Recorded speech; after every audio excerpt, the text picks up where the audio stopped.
大家好，欢迎来到我们的频道。这一期想跟大家稍微介绍一下，在家里面迎接新的家庭成员狗狗的情况之下，需要立一些什么规矩呢？这个是我结合我过去9年养狗的经验来跟大家分享的，我觉得比较重要的，一开始就要很明确的所谓的底线。如果这些底线不明确的话，你在跟他 argue 或者 negotiate 的时候，有各种的讨论。如果有一些底线一次让他越过了之后，你可能要跟他讨论1年、2年，甚至所谓的一辈子，就是他的狗生的一辈子。那么这个就会比较痛苦了。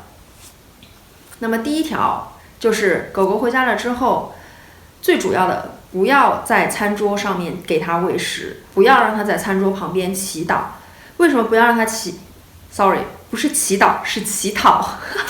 狗狗是不会祈祷的。Oh no，actually 狗狗也可以祈祷啦。这个如果你教它的话，它也会。Anyway， 不要让狗狗在餐桌旁边乞讨。为什么说不要让狗狗在餐桌旁边乞讨呢？因为这个对狗狗来说真的是，一件我觉得狗狗可能会觉得是比较开心的事情，但是在我看来是一件非常痛苦的事情。如果一只狗狗它从餐桌上面得到了比较好的食物，比如说肉啊，什么香肠啊，排骨啊，它就会每一次你吃饭的时候，它都会坐在旁边，睁着大大的眼睛，摆出蠢萌蠢萌可爱的样子来乞讨。如果你给它的话，那么它就知道哦，我是可以拿到东西的，它下一次就会更早的坐在这里。有的时候甚至你喊开饭啦，人还没去呢，狗狗就已经先冲过去了。所以呢，这种时候呢，就是对狗狗来说呢，它有些狗狗甚至会在那边，因为它一直乞讨没有拿到东西，会累到就是坐着睡着。那这个我觉得是对它来说也是非常辛苦的一件事情。它明明可以在吃饭的时候可以好好的休息，就是因为偶尔的一次它得到了一个什么东西，所以它就一直希望，一定会有下一次它也得到的。那对它来说，就是每一次吃饭它都要从头乞讨到尾，那岂不是很辛苦的一件事情？而且我觉得另外一方面对人的压力是非常大的。如果他每天都睁着大大的眼睛 bling bling 的看着你，你会觉得好可爱啊！哎呀，我不给他东西，他好可怜哦，或者是他压力好大哦，或者是我压力好大，因为他一直盯着我看哦。这种情况的话，人吃饭的压力也很大哦。吃饭的压力大的话就会消化不良，消化不良的话就会影响胃肠，胃肠不好了之后就会影响寿命。所以说的夸张一点，就是如果它乞讨的话，对你的身体健康也会造成一定的影响。所以呢，最好不要让狗狗在餐桌旁边乞讨。那么这个情况就是说，你从一开始就要杜绝，不要给狗狗任何从餐桌上面给它吃剩下的东西。如果你在餐桌上面剩下的，比如说骨头、肉或者是一些肉汤，你觉得它可以吃的，那你也不要在餐桌上面就这样随手给它了。你最好是等吃完饭了之后，把这个东西放到它的食盆里面，这样子的话呢，它就知道吃完饭了，我 maybe 可以得到一些东西，它就不会在餐桌旁边一直乞讨。这个是大家就是尤其是家里面有小孩子的家庭非常要注意的，就是要跟小朋友也要讲好。那么有很多小朋友就是他比如说在吃面条，然后他就边吃爸爸妈妈没有在看，他就顺手就扔在了地上，然后狗狗就会一直捡。好吧，我也只能说这是一个合作愉快的 team， 可是这个问题就是他就会一直的跟着小朋友，一直觉得小朋友一定会掉给他什么东西。那么久而久之的话，也会对家里面的这个人狗关系可能会造成一定的影响，因为他会觉得说，我只要，那么小朋友就会给我，尤其是婴儿或者是幼儿，他们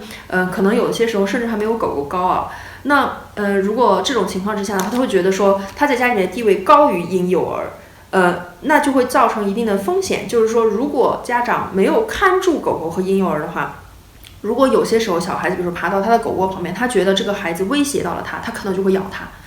所以呢，这个呢是有一定的关联性的，就是希望大家可以注意一点。还有一点就是刚刚也说了，这个继续乞讨的这个话题之后，就是不可以一直给狗狗人吃的东西。因为人吃的东西里面有非常多的香料，有比如说辣椒啊，什么葱姜蒜啊、洋葱啊，这些对狗狗的鼻子是非常不好的。还有呢，就是很多狗狗吃了很容易致死的东西，就是说高风险的食物，人觉得没什么，但是狗狗可能不行。比如说巧克力，很少的克数就会致死，它会导致狗狗的这个心脏的这个反应，过敏反应。然后呢，比如说葡葡萄呢是大家就是孩子或者甚至是人都觉得很好吃啊，给狗一粒，有时候一粒葡萄就会致死。还有呢，就比如说是各种的辣的东西，它会对狗狗的鼻子造成很大的影响。这些呢都会是比较就是养狗之前需要注意的，会有一个清单告诉你说狗狗什么东西可以吃啊，狗狗什么东西不可以吃啊。所以呢家长呢或者是狗爸狗妈呢一定要记在脑子里面，不然的话很有可能就会自己把自己的狗狗毒死哦。这个的话就会造成很大的悲剧了。那么第3点就是不要让狗狗上沙发或者是床，这个呢是因人而异的，这一点呢是有争议的。有一些人觉得狗狗上床跟我一起睡觉，或者是上沙发我可以抱着它，尤其是所谓的一些这个 sofa dog， 就是沙发犬类啊，就是其实它们就是适合被家里人抱在床上跟它们亲热的，比如说很小的这种博美啊，什么吉娃娃呀，或者是短的小的比格犬呐，或者是我为什么一直在想小浣熊啊？它不叫小浣熊，它叫什么熊来着的？泰迪，sorry， 它不是小浣熊，它是泰迪熊，就是泰迪熊啊，这种类型的这种小型的所谓的观赏犬的话，很多人会喜欢把它抱在身上。这个呢无可厚非，就是 as you wish， 但是这个要注意的就是它可能会影响家里面的这个狗狗的这个地位，就是说你一直把它抱在身上，它会觉得说我的地位可能会比主人还高，或者是我的地位至少比其他的小朋友高。这个是对狗狗的这个所谓的地位战，尤其是家里面有不同的狗狗的话，是一个比较大的一个影响因素。那么还有呢，就是有些狗狗你觉得它好小，它好可爱啊，现在这么小，让它先上个沙发吧，以后再来纠正它。这个以后呢就会变得非常非常非常之困难。这个就跟养孩子训狗和养孩子是很像的。那这个方面呢，就是说如果你想要让它上沙发，或者你想让它睡床上，如果你开了这个头，你就要做好这个准备，就是它可能它的一辈子都是要上沙发，而且要上床的。而且他不会分得清楚说为什么我可以上这个沙发，我不能上那个沙发，除非是你跟他讲说就只给他上这个沙发，要训得很好的情况之下，那才可以。但是一般来说狗狗自己它是不会分得清楚说为什么我可以上这个沙发，为什么那个沙发我就不可以上。你如果给他上了沙发，就是他大概沙发椅子床所有的床都可以上的。所以呢，你就要做好准备说那就不是一个地方是脏的。如果他正好出去了之后，外面下雨回来浑身都是泥，他直接跳上了沙发我要洗的可能就不是一个地方的沙发，而是可能他晚上在你睡觉的时候他又上了另外一个沙发，你要洗所有的东西，这个可能是蛮大的工程哦，所以这个一定要考虑好。那么第4个比较重要的就是不护食。狗狗护食是一件非常自然的天性，有些狗狗护食，有些狗狗护人，有些狗狗护玩具。它这些所有的呢都是所谓的就是ressourcenverteidigung，就是所谓的resource defense。那么这个 resource defense 是狗狗的一种天性，尤其是一些流浪狗，它之前有过一些经历了之后，它对这个护食这一点，是对它来说看得比命还重要了。那如何让新来的狗狗不护食呢？这个就是你需要给它做很多的这个，它吃饭的时候去打扰它的这个训练，就是让它不要这么敏感。一开始的时候，如果你不是很确定这只狗狗它是不是会咬你的情况之下，请你戴手套，一定要做好防护。如果狗狗已经在旁边有很明确的信号给你了，比如说你蹲在它的食盆旁边，它在吃饭的时候，它已经斜眼看你，已经开始牙齿已经开始要往上挑了，要给你一个很凶悍的表情，或者它已经开始发出了低沉的吼声，比如说那你就知道它已经开始护食了。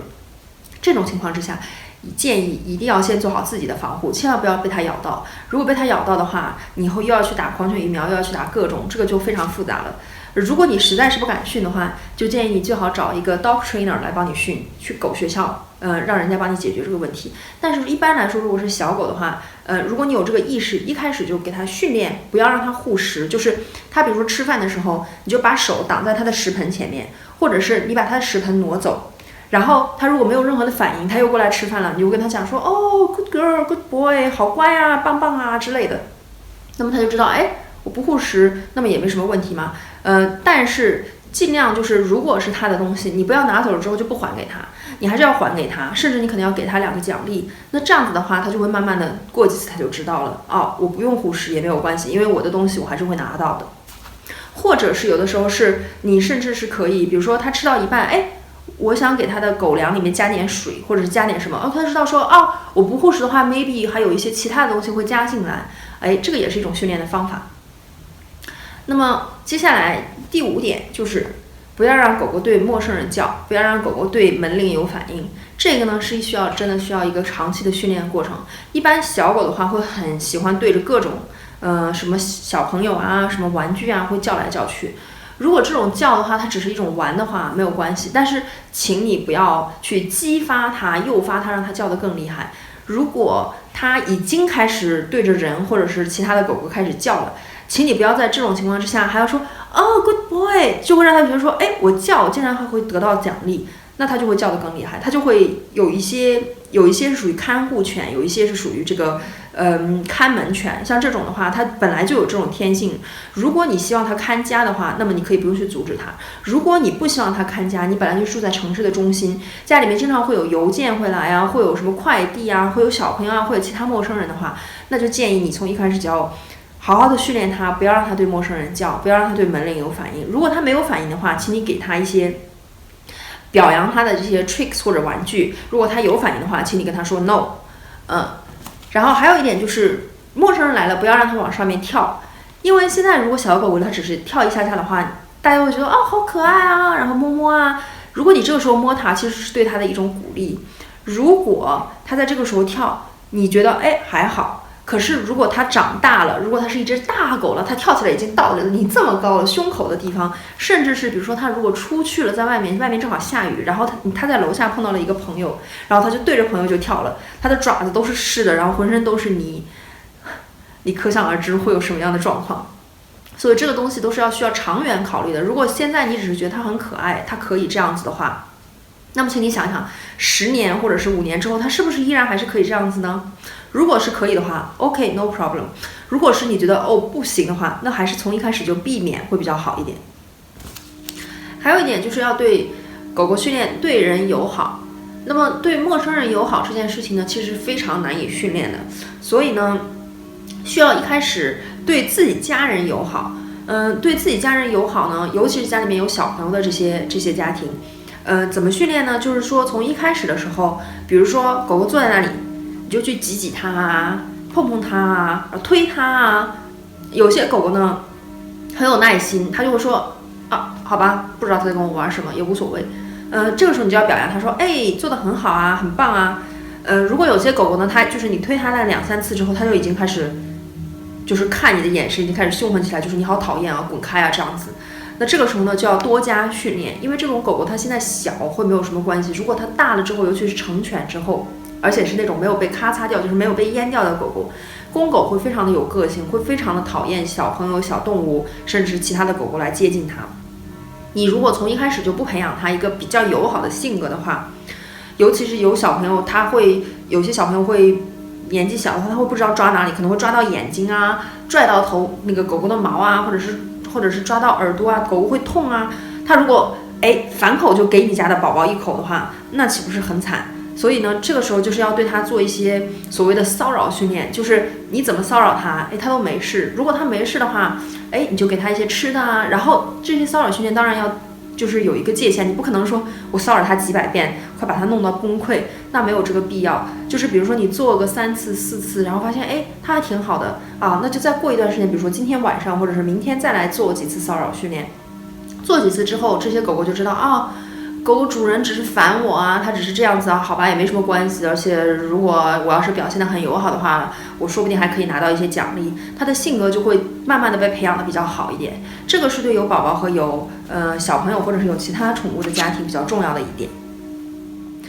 好啦，以上就是我推荐的基本的狗狗入门之前的规矩，希望这些有帮助到你们。如果你们需要一些其他的建议的话，也请给我留言哦，我会尽我所能的拍一些其他的影片来回答你们的问题。